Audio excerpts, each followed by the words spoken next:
جب اسلام اپنے اصل راستے سے ہٹایا جانے لگا اور ظلم و فساد نے تاج و تخت سنبھال لیا، تب ایک شخص کھڑا ہوا۔ وہ تھا حق کا سپاہی، حضرت امام حسین علیہ السلام۔ یزید نے امام حسین کو پیغام بھیجا، میری بیعت کرو، مگر امام نے کہا، مجھ جیسا شخص یزید جیسے ظالم کی بیعت نہیں کر سکتا۔ جب امام حسین مدینہ چھوڑنے لگے، وہ نانا حضرت محمد صلی اللہ علیہ وسلم کی قبر پر گئے، روئے، دعا مانگی اور اپنی امی فاطمہ زہرا کی یاد میں تڑپ اٹھے۔ پھر انہوں نے اپنے گھر والوں سے کہا، اب ہم حق کی راہ میں نکلتے ہیں، ہماری منزل اللہ کے پاس ہے، چاہے راستہ مشکل ہو۔ کوفہ کے لوگوں نے ہزاروں خط بھیجے، حسین آئیے، ہم آپ کا ساتھ دیں گے۔ امام نے اپنے وکیل حضرت مسلم بن عقیل کو بھیجا، مگر یزید نے کوفہ پر اپنا ظالم حاکم بھیجا، ابن زیاد۔ اس نے لوگوں کو ڈرایا اور وفاداری کو کچل دیا۔ حضرت مسلم کو گرفتار کر شہید کر دیا گیا۔ امام حسین کا کارواں ریگستان سے گزرتا ہوا کربلا پہنچا۔ وہاں انہوں نے کہا، یہی ہماری آخری منزل ہے، یہی سرزمین ہے جہاں حق اور باطل کا فیصلہ ہوگا۔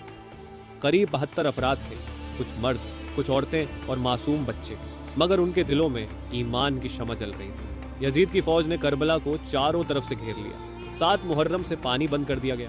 بچے رو رہے تھے، الاتش الاتش، یعنی ہمیں پیاس لگی ہے۔ امام حسین نے دشمنوں سے کہا، اگر مجھ سے لڑنا ہے تو لڑو، مگر ان معصوم بچوں کو پانی دو۔ مگر ظالموں کے دل پتھر بن چکے تھے۔ امام وہ کربلا کی تپتی ریت تھی، اور 10 محرم عاشورہ کا وہ دن، آسمان غمگین تھا اور زمین پر ایک دردناک سناٹا۔ امام حسین کے وفادار ساتھی ایک ایک کر کے حق کی راہ میں اپنی جان قربان کرتے گئے۔ خیمے میں صرف سسکیاں اور امام کی تنہائی بڑھتی جا رہی تھی۔ پھر ایک 13 سال کا نوجوان حضرت قاسم اپنی ماں سے اجازت لے کر آنکھوں میں شہادت کا نور لیے میدان جنگ میں اترے۔ سوچئے اس ماں کے دل پر کیا گزری ہوگی جب اس نے اپنے کلیجے کے ٹکڑے کو آخری سلام کیا۔ وہ بہادری سے لڑے اور پھر کربلا کی زمین ان کے بھی خون سے لال ہو گئی۔ امام کا جوان بیٹا حضرت علی اکبر، جس کی آواز میں نانا رسول صلی اللہ علیہ وسلم کی مہک تھی، جب وہ میدان میں گئے تو امام نے ایسے دیکھا جیسے ان کی پوری دنیا جا رہی ہے۔ اس باپ کے دل پر کیا قیامت ٹوٹی ہوگی جب ان کے سامنے ان کے جوان بیٹے کے سینے میں برچھی اتاری گئی۔ وفا کا پہاڑ حضرت عباس، جنہیں علمدار کہا جاتا تھا، جب خیمے میں بچوں کی پیاس سے بلکنے کی آوازیں برداشت نہ ہوئی تو مشک اٹھا کر دریا کی طرف بڑھے۔ پانی بھر تو لیا، پر جب واپس آ رہے تھے تو ظالموں نے ان کے دونوں بازو قلم کر دی۔ پھر بھی انہوں نے دانتوں سے مشک کو تھامے رکھا، مگر آخر میں وہ بھی شہید ہو گئے اور وہ پانی خیمے تک نہ پہنچ سکا۔ پھر وہ لمحہ آیا جس نے آسمان کو بھی رلا دیا۔ امام اپنے 6 مہینے کے بچے علی اصغر کو ہاتھوں پر اٹھائے ظالموں کے سامنے لائے۔ اس کی پیاس سے زبان باہر آ گئی تھی۔ امام نے کہا، اگر حسین سے دشمنی ہے تو اس معصوم پھول کا کیا قصور؟ اسے تو 2 گھونٹ پانی پلا دو۔ جواب میں رحم نہیں بلکہ ایک تیر آیا جو اس ننھے سے گلے کو پار کر گیا۔ وہ معصوم بھی باپ کے ہاتھوں پر شہید ہو گیا۔ اور آخر میں جب سب کچھ لٹ چکا تھا، امام حسین علیہ السلام تنہا میدان میں اترے۔ 3 دن کے بھوکے پیاسے، ہر عزیز کو کھونے کے غم سے چور، مگر وہ شیر ایک خدا کا بیٹا تھا۔ وہ ہزاروں کی فوج کے سامنے ایک اکیلا پہاڑ بن کر کھڑے ہو گئے اور ایسی جنگ لڑی کہ یزید کی فوج میں کوہرام مچ گیا۔ دشمن بھی ان کی بہادری سے کانپ اٹھے، مگر جب ظہر کی نماز کا وقت آیا تو جنگ کے بیچ تیروں کی بارش میں امام نے اپنے رب کو یاد کیا۔ انہوں نے زمین پر اپنا سر رکھا اور خدا کے حضور اپنے آخری سجدے میں چلے گئے۔ سوچئے اس منظر کو، ایک طرف عبادت میں جھکا ہوا پاک سر اور دوسری طرف ظالموں کی اٹھی ہوئی شمشیریں، اور اسی سجدے کی حالت میں جب وہ اپنے رب کے سب سے قریب تھے، کربلا کا میدان لہو سے تر ہو چکا تھا۔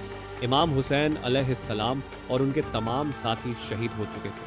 اب یزیدی فوج نے خیموں پر حملہ کیا اور اہل بیت کی خواتین و بچوں کو گرفتار کر لیا گیا۔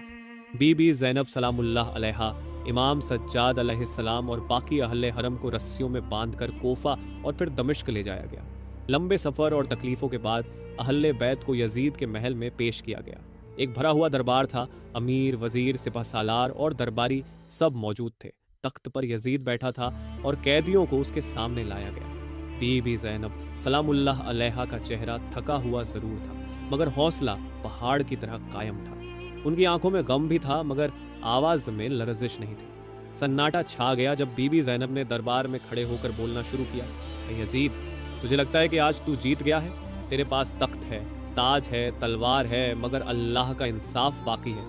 تو ہم پر ظلم کر سکتا ہے مگر ہماری عزت اللہ کے پاس محفوظ ہے۔ تو نے میرے بھائی حسین بن علی کو شہید کیا مگر ان کی قربانی نے اسلام کو زندہ کیا ہے۔